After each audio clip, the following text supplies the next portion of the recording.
السلام علیکم خواتین و حضرات۔ آج مرزا غالب کی جس غزل پر ہم اس محفل میں بات کریں گے اس کا پہلا شعر ہے، دیا ہے دل اگر اس کو بشر ہے کیا کہیے، ہوا رقیب تو ہو نامہ بر ہے کیا کہیے۔ بشر ہے کا سے انہوں نے جو کہا ہے اس کا مطلب ہے کہ آدمی ہے، اور نامہ بر کہتے ہیں اس کو جو خط لاتا لے جاتا ہے۔ آج کی زبان میں آپ اس کو ڈاکیا کہہ لیجیے۔ تو عاشق نے محبوب کو خط پہنچانے کے لیے نامہ بر تلاش کیا۔ وہ خط لے کر محبوب کے پاس پہنچا تو دیکھتے ہی دل لے بیٹھا اور عاشق کا رقیب بن گیا، یعنی اس کا رقیب بن گیا جس بیچارے نے کہ اسے خط لے کر اپنے معشوق کے پاس بھیجا تھا۔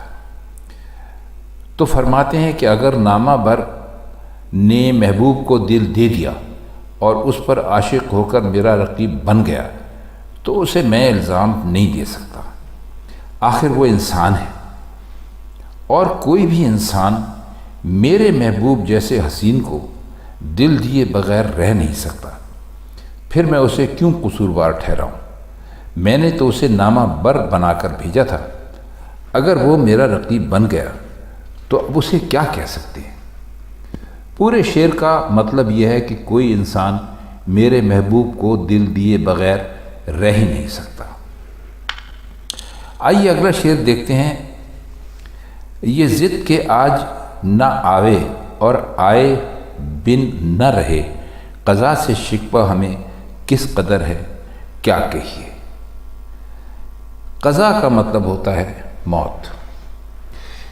کہتے ہیں کہ موت بہرحال آئے گی، لیکن ہم نے آج اس کے آرزومند ہیں اور اس سے ضد ہے کہ آج نہیں بلکہ مقررہ وقت پر آئے گی۔ ہم کیا کہیں کہ موت سے ہمیں کس قدر شکایتیں ہیں، جب اسے آنا ہی ہے اور آئے بغیر نہیں رہ سکتی تو آج کیوں نہیں آ جاتی۔ شعر دیکھیے کہ رہے ہیں یوں گاہ و بے گاہ کہ کوئے دوست کو اب اگر نہ کہیے کہ دشمن کا گھر ہے کیا کہیے۔ گاہ بگاہ کا مطلب ہوتا ہے وقت بوقت۔ تو کہتے ہیں کہ رقیب کو جب دیکھو وقت بے وقت محبوب کے کوچے میں یا اس کے گھر کے سامنے موجود رہتا ہے، اور ایسی صورت میں اس کے کوچے کو رقیب کا گھر نہ کہیں تو کیا کہیں۔ گھر وہی مقام ہے جہاں انسان عموماً رہتا ہے، اور جب تک کوئی خاص کام نہ ہو وہاں سے باہر نہیں آتا۔ تو جب رقیب نے جو ہمارے یار کا کوچہ ہے، ہمارے یار کی گلی ہے یا اس کے گھر کا سامنے ہے، اس میں رہنے کی ایسی ہی صورت پیدا کر لی تو پھر وہی اس کا گھر بن گیا۔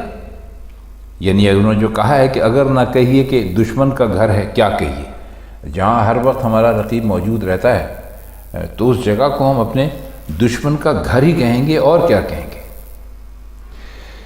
شعر دیکھیے کہ زہے کرشمہ کہ یوں دے رکھا ہے ہم کو فریب کہ بن کہے ہی انہیں سب خبر ہے کیا کہیے۔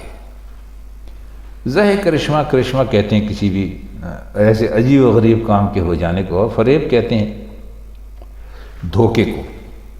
تو فرماتے ہیں کہ یہ ہمارے معشوق کا ناز و انداز ہے، اس کو ذرا دیکھیے کہ جب ہم دل کی بات کہنے کا ارادہ کرتے ہیں تو یہ فریب دے دیتا ہے کہ جی ہمیں بغیر کہے سب کچھ معلوم ہے، تمہیں وہ کچھ کہنے کی ضرورت نہیں ہے۔ اس طرح وہ ہمارے دل کی بات سنتے ہی نہیں۔ شعر دیکھیے کہ سمجھ کے کرتے ہیں بازار میں وہ پرسش حال کہ یہ کہے کہ سر راہ گزر ہے کیا کہیے۔ پرسش حال کا مطلب ہے حال پوچھنا، خیریت دریافت کر لینا، اور سر راہ گزر کا مطلب ہے ایک ایسا راستہ جس پہ سے لوگ گزرتے ہوں، آتے جاتے ہوں۔ تو کہتے ہیں جب کبھی بازار میں ملاقات ہو جاتی ہے تو جان بوجھ کر میرا حال وہیں پوچھنے لگتے ہیں۔ مقصد یہ ہوتا ہے کہ عاشق بازار میں دل کھول کے بات نہیں کر سکے گا، اور وہ کہہ دیں گے کہ جی ہم نے تو آپ کا حال پوچھا تھا، اور عاشق جو کچھ انہوں نے سنانا چاہتا ہے اس کی نوبت ہی نہیں آئے گی۔ شعر کا ایک پہلو یہ ہے کہ شرفا پہلے وقتوں کے جو شریف لوگ ہوتے تھے وہ خاص باتیں بازار میں کرنا اور اچھا نہیں سمجھتے تھے۔